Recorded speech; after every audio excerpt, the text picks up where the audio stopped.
Novel fiksi bela diri dan fantasi. Dokter Tanpa Tanding Ye Kui. Edisi yang ke-3134 hingga 3137, bersama suara serak, cerita berlanjut. Namong Xiao Xiao tertegun, lalu bertanya, "Guru, mengapa Anda berpikir begitu? Guru begitu baik kepada kita, bagaimana mungkin dia menjadi orang jahat?" "Saya hanya mengatakannya dengan santai." Ye Kui tersenyum. Dia selalu percaya bahwa di dunia ini, tidak ada orang yang bersikap baik kepada orang lain tanpa alasan. Guru itu begitu baik kepada mereka, begitu baik hingga tidak dapat dipercaya, yang membuat Ye Kui sedikit khawatir.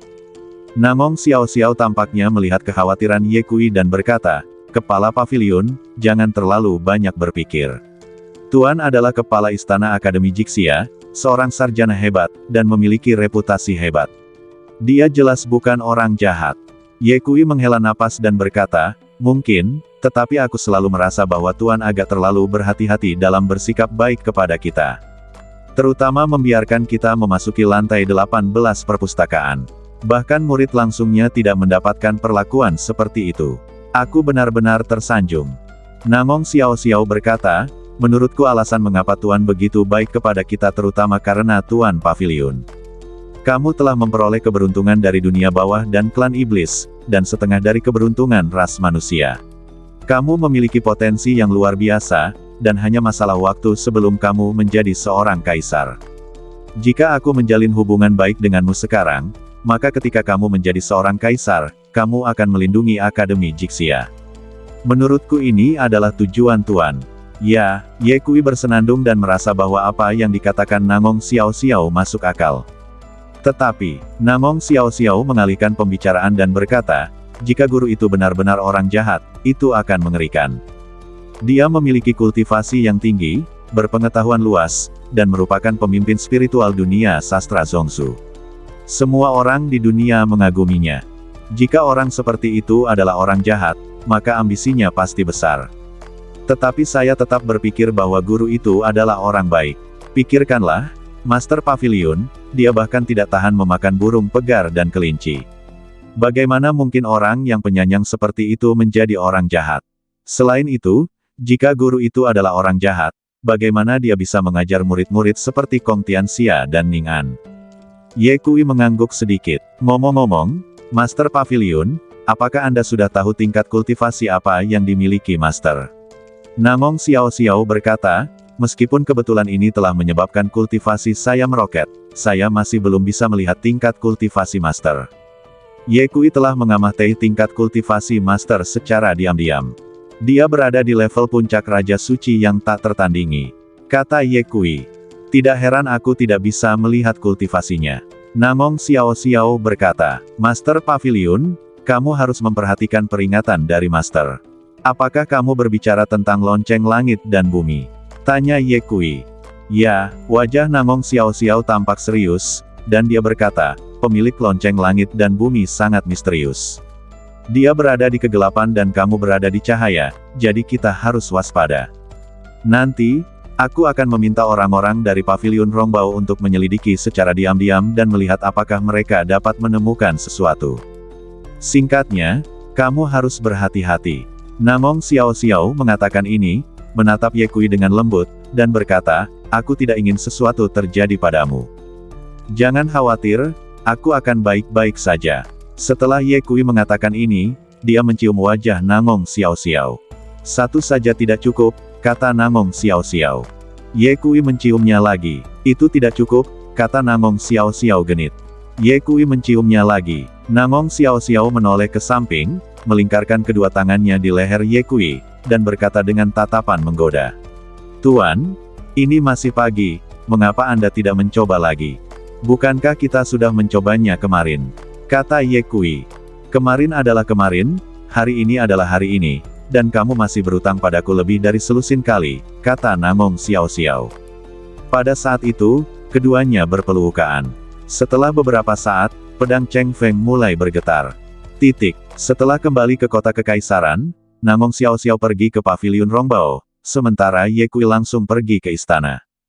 Dalam studi kekaisaran, beberapa pejabat pengadilan melaporkan urusan negara kepada Ning An.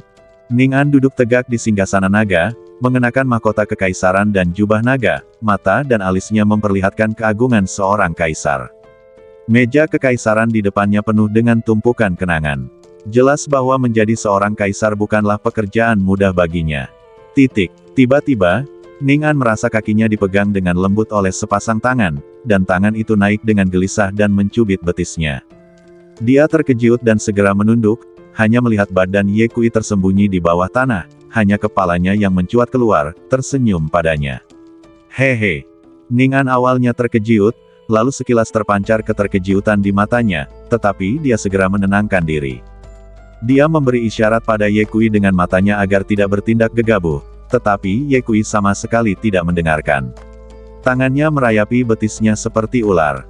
Dalam sekejap, Ning An merasakan seluruh badannya bergetar dan wajahnya memerah. Dia segera memegang tangan Ye Kui erat-erat, menahan denyutan di jantungnya, dan terus mendengarkan laporan dari pejabat pengadilan. Seorang pejabat istana memperhatikan bahwa wajah Ning An tampak aneh dan tidak dapat menahan diri untuk bertanya, "Yang mulia, apakah Anda baik-baik saja?" Ning An menarik napas dalam-dalam, berusaha tetap tenang, dan berkata, Saya baik-baik saja, Dia tiba-tiba mendengus dan menggigil, karena kepala Ye Kui telah menembus jubah naganya. Melihat wajah Ning An yang semakin tidak sehat, para pejabat istana bertanya lagi, "Yang mulia, apakah Anda benar-benar baik-baik saja?" Ning An menahan kegelisahannya dan berkata, "Saya merasa sedikit tidak enak badan. Kalian turunlah dulu." "Baiklah, kami pamit." Beberapa pejabat istana membungkuk dan segera pergi. Begitu para pejabat istana pergi, Ning An langsung berdiri, tersipu dan memarahi Ye Kui. "Dasar orang jahat, kau hampir membuatku malu di depan para pejabat istana." Ye Kui merangkak keluar dari tanah dan berkata sambil tersenyum, "Siapa yang membuatmu begitu menawan? Aku tidak bisa menahannya." Ning An melotot padanya, tetapi kelembutan di matanya tidak bisa disembunyikan. Dia dengan lembut memukul dada Ye Kui dan berkata, "Suami yang jahat, selalu tidak senonoh." Ye Kui meraih tangannya, menariknya ke dalam pelukannya, dan berbisik, "Mengapa aku harus serius di depanmu?" Wajah Ning An menjadi semakin merah. Dia tidak tahu dari mana dia mendapatkan keberanian itu. Dia mengangkat leher angsanya dan berkata kepada Ye Kui, "Kau suka bersikap tidak senonoh, kan? Oke, tunjukkan padaku seberapa tidak senonohnya dirimu. Itu yang kau katakan." Ye Kui melambaikan tangannya dengan ringan, dan tugu peringatan di atas meja kekaisaran terbang dan ditumpuk dengan rapi di tanah. Kemudian dia menempatkan Ning An di meja kekaisaran. Ujung jubah naga Ning An sedikit terbuka, memperlihatkan kakinya yang ramping. Pipinya memerah saat dia menatap Ye Kui dengan sedikit rasa malu dan penuh harap di matanya. Ye Kui mendekatkan diri, nafas mereka saling bertautan, dan aroma samar memenuhi udara. "Suamiku," bisik Ning An lembut, suaranya bagai angin musim semi yang bertiup melewati telinganya, dengan sedikit getaran. Ye Kui tersenyum tipis, membelai pipinya dengan lembut menggunakan jari-jarinya, dan berbisik, "Tahukah kamu bahwa penampilanmu hari ini mengingatkanku pada dua baris puisi?" "Puisi apa?" Ning An berkedip, dengan sedikit rasa ingin tahu di matanya. Ye Kui menundukkan kepalanya, bibirnya hampir menyentuh telinganya, dan berbisik, "Rambut beruban, wajah berbunga-bunga, dan ornamen emas yang menggerakkan langkah, tenda kembang sepatu terasa hangat untuk malam musim semi." Pipi Ning An menjadi semakin merah ketika mendengar ini, dan dia melotot padanya dengan nada mencela, "Dasar suami yang buruk, kau selalu menggodaku dengan puisi-puisi ini." Ye Kui terkekeh, mengangkat dagunya dengan lembut dengan jari-jarinya, matanya dalam dan lembut, "Bagaimana ini bisa menjadi godaan? Ini adalah cinta sejatiku padamu. Tahukah kau apa kalimat selanjutnya?" Ning An menggelengkan kepalanya, dengan sedikit antisipasi di matanya. Ye Kui perlahan mendekat, bibirnya hampir menyentuh bibirnya, dan berbisik, "Malam-malam musim semi pendek dan matahari sedang terbit. Mulai sekarang, Raja tidak akan menggelar sidang di pagi hari." Setelah mengatakan itu, bibirnya kembali menyentuh bibirnya, penuh gairah seperti api. "Suamiku," pintunya tidak tertutup. Bang! Pintunya tertutup rapat, dan ruang belajar kekaisaran dipenuhi aroma perang. Perang telah berakhir. Wajah Ning An memerah. Dia bersandar di dada Ye Kui dan berkata dengan lembut, "Bukankah masalah dunia bawah sudah diselesaikan sejak lama? Mengapa kamu baru kembali hari ini?" Bagaimana kamu tahu bahwa masalah dunia bawah sudah diselesaikan? Ye Kui bertanya. Ning An berkata, kemarin aku bertemu dengan pendeta Tao alis panjang. Dia mengeluh bahwa kamu tidak cukup perhatian dan tidak mengajaknya saat pergi bermain. Dia juga mengatakan bahwa kamu melupakan prinsip-prinsipmu demi kecantikan. Ye Kui tertawa dan memarahi, sepertinya orang tua ini ingin mencari masalah lagi. Ning An bertanya, kemana kamu membawa Namong Xiao Xiao untuk menghabiskan waktu berdua? Ye Kui tersenyum misterius, tebak saja. Hah, Ning An mendengus dan pura-pura marah dan berkata, aku tahu bahwa di hatimu hanya ada wanita kutu kupret itu dan bukan aku. Kenapa? Kamu cemburu? Ye Kui tersenyum, kakak Xiao Xiao dan aku pergi ke Akademi Jixia. Kamu pergi ke Akademi Jixia? Ning An terkejut dan berkata, apakah kamu melihat guru? Ya, Ye Kui mengangguk sedikit. Apakah guru baik-baik saja? Tanya Ning An. Hebat sekali. Aku tidak hanya bertemu dengan guru, tetapi juga saudara Kong. Oh, omong-omong, gurumu juga menerima murid baru. Namanya Ziqian, dan dia pemuda yang baik. Kata Ye Kui. Saya tahu Ziqian. Mari kita minum air mancur pemuda dan memakan buah roh merah, tetapi dia juga membiarkan kita memasuki lantai 18 perpustakaan. Ning An terkejut dan berkata, Anda memakan buah roh merah dan memasuki lantai ke-18 dari perpustakaan. Wajah menjadi dingin, jadi, bahwa Vixen Namong Xiao Xiao juga memasuki lantai 18. Tidak juga, Ye Kui berkata, guru sangat dihormati. Dia memperlakukanku dengan baik, sebagian besar karena rasa hormat kepadamu. Aku tidak punya banyak muka. Ning An berkata, itu terutama karena kamu memiliki potensi untuk menjadi seorang kaisar, dan guru mengagumimu. Ye Kui berkata, kamu tidak tahu, saudara Kong menembak beberapa burung pegar dan kelinci, dan kami berencana untuk makan malam yang lezat di malam hari. Siapa yang tahu bahwa guru mengubur burung pegar dan kelinci, dan kami tidak senang dengan apapun. Ning An tersenyum dan berkata, guru adalah orang seperti itu. Dia bahkan tidak tega menginjak semut sampai mati. Aku bahkan berpikir bahwa dia tidak terlihat seperti seorang sarjana, tetapi lebih seperti seorang guru Buddha. Aku belum pernah melihat orang yang begitu penyayang. Tentu saja, ini adalah salah satu alasan mengapa kakak tertuaku dan aku menghormati guru. Ning An tidak tahu apa yang sedang dipikirkannya. Tiba-tiba, dia menatap Ye Kui dengan wajah tegas dan berkata, Ye Changsheng, aku tidak menyadari bahwa kemampuanmu untuk menggoda wanita lain telah meningkat. Ye Kui langsung teringat pada Xiao Di. Sial, siapa yang mengkhianatiku? Mungkinkah itu sesuatu yang lama? Itu pasti dia. Dia satu-satunya yang iri padaku. Ye Kui terkekeh dan berkata, sebenarnya, saya tidak ingin menjadi seperti ini. Itu karena saya terlalu luar biasa. Sulit menjadi manusia, dan bahkan lebih sulit untuk menjadi orang yang luar biasa. Karena dia mengekspos kartu truf Anda, yang sangat tidak menguntungkan bagi Anda. Saya tidak berpikir itu akan diam dari sekarang. Mata penuh kelembutan, saya merasa lega ketika Anda mengatakan itu. Ning An memejamkan matanya dan menanggapi ciumannya, dan ruang belajar kekaisaran tiba-tiba dipenuhi dengan suasana yang menawan. Tepat saat Ye Kui hendak memasuki mode bertarung, Ning An mendorongnya menjauh dan berkata dengan wajah memerah, suamiku, kamu sama sekali tidak jujur. Ye Kui menyeringai dan berkata, aku tidak bisa jujur. Di depanmu. Ning An mendorongnya dengan lembut dan berkata, baiklah, berhentilah membuat masalah. Aku masih harus meninjau peringatan. Kamu istirahat dulu. Ye Kui mengangguk dan berkata, baiklah, kalau begitu aku pergi dulu. Aku akan datang menemuimu di malam hari. Ning An tersipu dan berbisik, baiklah, aku akan menunggumu.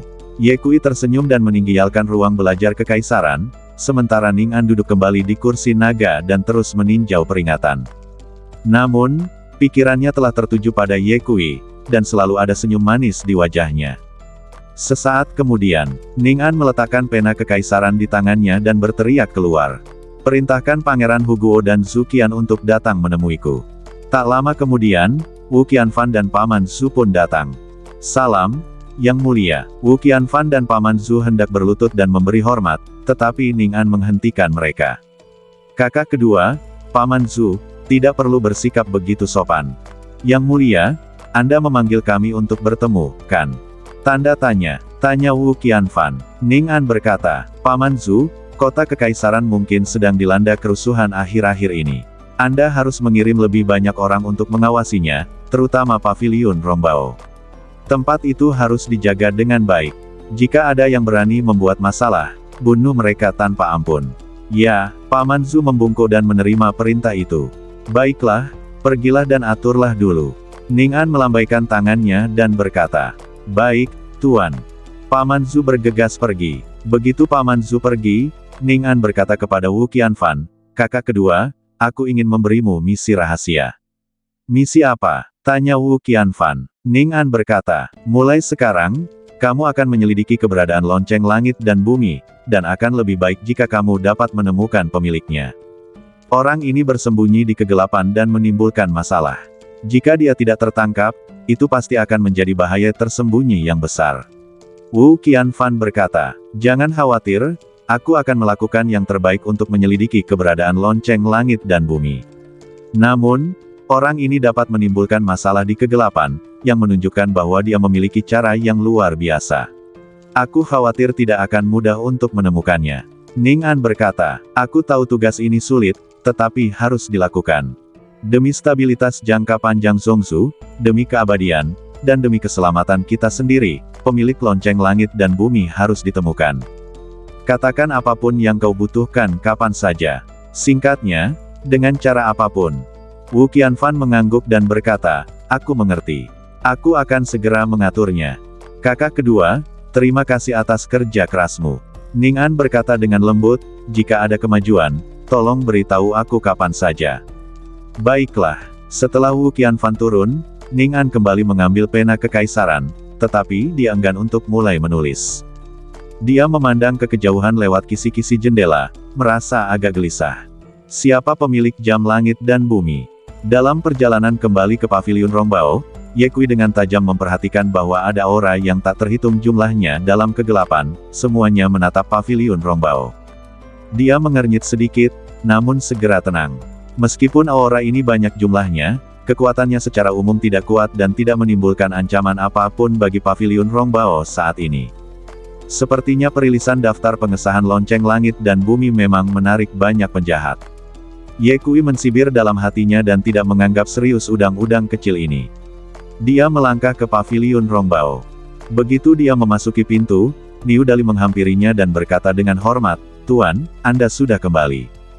Ye Kui mengangguk dan bertanya, di mana lelaki tua itu? Niu Dali menjawab, para pendeta tahu ada di halaman belakang. Oh, Ye Kui berkata oh dengan ringan dan langsung berjalan menuju halaman belakang. Sebelum dia mendekat, dia mendengar suara tawa khas alis panjang yang sedikit menyombongkan diri. Ye Kui sengaja menahan napas, meringankan langkahnya, dan diam-diam berjalan ke pintu halaman belakang. Dia tidak terburu-buru masuk, tetapi berdiri di luar pintu, mendengarkan dengan tenang percakapan di dalam. Alis panjang berkata dengan bangga, Miss Namong kembali, tetapi kutu kupret kecil itu tidak kembali. Jelas dia pergi untuk menemukan dan dia tidak tahu bahwa Ning sudah tahu tentang dia dan Xiao Di. Berdasarkan, Anda benar-benar membocorkan urusan bos kepada Putri Ning An, Anda sangat jahat. Apakah saya yang memberitahu Ning An? Selain itu, setiap kali dia keluar, kutu kupret kecil itu tidak hanya memiliki petualangan, tetapi juga wanita, dan dia mendapatkan semua manfaatnya. Hati Lin dan Yao tergerak, dan dia sengaja berkata, kakak kedua, kamu mengkhianati bos, apakah kamu tidak takut bos akan menghukummu? Alis panjang mensibir, mengejarku, dia tidak punya waktu. Saat ini, Ning An mungkin sedang menghukumnya, haha. Melihat ini, Mo Tianji dengan cepat mengedipkan mata pada alis panjang, mencoba mengingatkannya untuk berhenti berbicara. Namun, guru alis panjang tampak bingung dan bertanya, adik junior, ada apa dengan matamu? Apakah ada serangga di sana?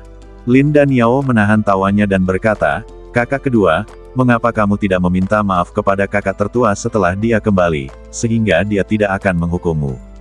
Mendengar ini, guru alis panjang mensibir dan berkata dengan arogan, minta maaf. Kapan aku pernah meminta maaf dalam perjalananku keliling dunia? Lagi pula, apakah dia pikir dia bisa menghukumku? Aku tidak menyombongkan diri. Aku selalu membiarkannya melakukan apa yang dia inginkan sebelumnya. Jika aku menggunakan semua kekuatanku, kutu kupret kecil itu akan dipukuli sampai babak belur olehku. Oh, kamu sangat cakap. Suara Ye Kui tiba-tiba terdengar. Ketika alis panjang mendengar suara yang dikenalnya itu, dia tiba-tiba terkejut, bagaikan seekor tikus melihat kucing, dan melompat dari kursi rotan karena ketakutan. Dia menatap Ye Kui dengan canggung dan berkata sambil tersenyum. Dasar kutu kupret kecil, kapan kau kembali? Lihat dirimu, kau bahkan tidak memberitahu kami, kalau tidak aku akan menyiapkan meja berisi anggur dan makanan enak untukmu. Ye Kui mensibir, jika aku memberitahumu, apakah kau masih akan mendengar kata-kata ini? Alis panjang melambaikan tangannya dengan cepat dan berkata, itu hanya lelucon, jangan dianggap serius, jangan dianggap serius. Maaf, aku menganggapnya serius. Sebelum Ye Kui selesai berbicara, dia mengangkat tangannya dan menamparnya. Bang! Sebelum alis panjang sempat bereaksi, Ye Kui menamparnya ke tanah, dengan kedua kakinya terangkat ke udara. Aduh! Alis panjang meringis kesakitan, bangkit dari tanah, dan berkata dengan ekspresi sedih. Dasar kutu kupret kecil, kau terlalu kejam, iya. Tulang-tulangku yang tua tidak tahan dengan siksaanmu. Ye Kui mendengus dingin dan berkata, dasar kutu kupret kecil, kau mengkhianatiku di belakangku, dan kau masih berpura-pura tidak bersalah di sini. Jika bukan karena persahabatan kita selama bertahun-tahun, aku tidak akan menamparmu dengan begitu mudah. Alis panjang tersenyum malu dan berkata, salah paham, ini semua salah paham. Aku melakukan ini demi kebaikanmu sendiri. Ning An adalah gadis yang sangat cerdas. Cepat atau lambat dia akan tahu tentangmu dan Xiao Di. Aku sudah memberitahunya sebelumnya agar kau tidak terlalu menderita. Tidak terlalu menderita, Ye Kui menyipitkan matanya, dengan nada berbahaya dalam suaranya. Kau cukup pandai membuat alasan untuk dirimu sendiri. Melihat ini, alis panjang dengan cepat bersembunyi di belakang Lin Dan Yao dan Mo Tianji, menjulurkan kepalanya dan berkata, dasar kutu kupret kecil, jangan main-main. Sudah kubilang, aku punya kartu truf. Kartu Tram, ok kepala mereka dan melambaikan tangan mereka, dan berkata bersamaan. Saudara kedua, saudara laki-laki senior, masalah ini tidak ada hubungannya dengan kami, jangan menyeret kami ke dalamnya. Perlahan menuju alis panjang, dan berkata, tampaknya jika saya tidak mengajari Anda pelajaran hari ini, Anda benar-benar berpikir saya tidak bisa berurusan dengan Anda. Dasar kutu kupret kecil, lepaskan aku. Kau dan aku adalah sahabat seumur hidup. Alis panjang meronta dan berteriak. Teman seumur hidup. Ye Kui mendengus dingin. Ketika kau mengkhianatiku, mengapa kau tidak berpikir bahwa kau dan aku adalah teman seumur hidup? Setelah mengatakan itu, Ye Kui mengangkat tangannya dan menamparkan alis panjang lagi, langsung menamparnya ke kolam di halaman. Plop, air memercik kemana-mana dan alis panjang muncul dari kolam. Seluruh badannya basah kuyup, dengan beberapa rumput laut menggantung di rambutnya. Dia tampak acak-acakan. Lin Dan Yao dan Mo Tianji tidak dapat menahan tawa ketika mereka melihat ini. Alis panjang menyeka air dari wajahnya dan dengan marah memarahi. Kalian berdua tidak punya hati nurani, dan kalian masih tertawa. Cepat dan tarik aku. Lin Dan Yao berkata, kakak kedua, kau sendiri yang menyebabkan ini, kami tidak berani ikut campur. Mo Tianji juga berkata, ya, kakak senior, kakak besar sedang marah sekarang, kita tidak berani memprovokasi dia. Alis panjang memutar matanya dengan marah, menunjuk ke arah keduanya dan mengutuk, kalian berdua serigala yang tidak tahu terima kasih. Tunggu saja dan lihat bagaimana aku menghadapi kalian saat aku kembali. Ye Kui berdiri di tepi kolam, menatap alis panjang dengan dingin dan berkata, orang tua, masalah hari ini belum selesai. Jika kamu berani melakukan trik di belakangku lagi, itu tidak akan semudah itu lain kali. Alis panjang dengan cepat melambaikan tangannya dan tersenyum meminta maaf. Aku tidak berani, aku tidak berani. Kutu kupret kecil, jangan khawatir, aku akan jujur. Di masa depan dan tidak akan pernah mengkhianatimu lagi. Ye Kui mendengus. Tepat pada saat ini, Niu Dali datang, dan Ye Kui memerintahkan. Dali, panggil Suster Xiao Xiao, ada yang ingin kukatakan. Baik, Niu Dali menjawab, berbalik dan pergi dengan cepat. Ketika Niu Dali pergi memanggil Namong Xiao Xiao, alis panjang memanjat keluar dari kolam dan membaca mantra. Jubah taunnya tidak hanya langsung kering, tetapi juga menjadi sangat bersih, dan bahkan rambutnya tampak telah disisir lagi. Hei, Metode macam apa ini? Ye Kui bertanya dengan heran. Alis panjang menyeringai dan berkata, mau belajar. Aku akan mengajarimu. Wajah Ye Kui menjadi gelap. Apakah kamu gatal lagi? Jangan marah, aku hanya bercanda. Alis panjang berkata, ini adalah mantra pembersihan, aku baru mempelajarinya belum lama ini. Nanti ceritakan mantranya padaku, kata Ye Kui. Tidak masalah. Master alis panjang langsung setuju dan kemudian bertanya, dasar kutu kupret kecil, bisakah kau memberitahuku kemana kau dan Nona Nangong pergi? Bagaimana mungkin Nona Nangong bisa menembus alam Raja Suci yang tak tertandingi hanya dalam 1 hari? Begitu kata-kata ini keluar, Lin dan Yao dan Mo Tianji juga menatap Ye Kui dengan rasa ingin tahu di mata mereka. Ye Kui berkata, saudari Xiao Xiao dan aku pergi ke Akademi Jixia, dan dia tiba-tiba mendapat pencerahan, yang menyebabkan peningkatan mendadak dalam kultivasinya. Secara logika, orang-orang ini adalah orang-orang terdekat Ye Kui, dan dia tidak perlu menyembunyikan apapun. Namun, dia telah berjanji kepada gurunya dan dia tidak bisa menarik kembali kata-katanya. Nona Nangong sangat beruntung. Alis panjang tampak iri. Ye Kui berkata, jangan iri, kamu akan segera berhasil. Benarkah? Alis panjang sangat gembira saat mendengarnya, dan berkata, kutu kupret kecil, apakah kamu akan memberiku harta langka? Kamu akan tahu nanti. Ye Kui berpura-pura misterius. Guru alis panjang tidak dapat menahan diri untuk menantikannya.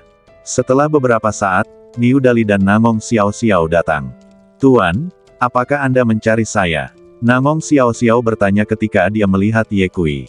Sekarang semua orang sudah di sini, aku punya sesuatu untuk diumumkan. Ye Kui berkata, selanjutnya, aku akan mengasingkan diri. Ketika semua orang mendengar bahwa Ye Kui akan mengasingkan diri, mereka semua tercengang. Suasana langsung menjadi sunyi, dan hanya angin sepoi-sepoi yang bertiup melintasi kolam, menciptakan riak-riak, memecah ketenangan sesaat. Nangong Xiao Xiao adalah orang pertama yang bertanya, Guru, Anda ingin mengasingkan diri. Apakah karena masalah bukti daftar Dao? Ye Kui mengangguk perlahan dan berkata, situasinya menjadi semakin rumit akhir-akhir ini, dan arus bawah melonjak di antara berbagai kekuatan. Kita harus memiliki kekuatan yang lebih kuat untuk menghadapinya. Lin dan Yao menggaruk kepalanya dan berkata, Bos, mengasingkan diri bukanlah masalah sepele. Apakah kita perlu berjaga di luar untuk mencegah siapapun membuat masalah? Mo Tianji mengangguk setuju, saudara dan Yao benar. Ketika saya kembali kali ini, saya menemukan bahwa ada banyak orang asing di luar paviliun Rongbao. Sebaiknya jangan mengganggu mereka selama mengasingkan diri. Dengan kita berjaga di luar, saudara bisa merasa lebih tenang. Hati Ye Kui terasa hangat dan ekspresi terima kasih muncul di wajahnya. Dia berkata, terima kasih atas kebaikan Anda, tetapi tidak perlu berjaga selama mengasingkan diri ini. Mengapa? Alis panjang bingung. Ye Kui berkata, karena kamu juga perlu mengasingkan diri. Kita juga perlu mengasingkan diri. Alis panjang tercengang. Orang tua, apakah kau tidak ingin meningkatkan kultivasimu? Bagaimana kau bisa meningkatkannya tanpa menyendiri? Ye Kui berkata, aku sudah memutuskan. Kali ini, kecuali Sister Xiao Xiao, semua orang akan menyendiri bersamaku. Berapa lama penyendirian ini akan berlangsung? Tanya Zenren alis panjang. Ye Kui berkata, waktunya masih belum pasti untuk saat ini. Alis panjang berkata dengan sedih, tidak pasti berarti waktu retret pasti tidak akan singkat. Ini buruk, aku tidak bisa minum. Tunggu sampai kamu keluar dari retret, dan kemudian kamu bisa minum secukupnya. Ye Kui berkata, Lonceng Tiandi telah mengeluarkan daftar pencapaian. Mulai sekarang, orang-orang seperti kita pasti akan menjadi duri di mata semua orang di dunia. Akan ada banyak orang yang ingin membunuh kita. Jika kita tidak meningkatkan kultivasi kita, kita akan mati di tangan orang lain cepat atau lambat. Nangong Xiao Xiao mengangguk sedikit dan berkata, Master Pavilion benar. Ada banyak orang yang mengincar pavilion Rongbao kita sekarang. Jika orang-orang itu tidak memiliki kultivasi yang rendah, pavilion Rongbao kita pasti sudah mengalami bencana sejak lama. Lonceng Tiandi kutu kupret, itu benar-benar berbahaya. Alis panjang mengumpat. Mo Tianji bertanya, saudaraku, kita semua sedang menyendiri, lalu siapa yang akan melindungi kita? Tidak perlu perlindungan. Ye Kui berkata, aku akan mengaturnya sendiri.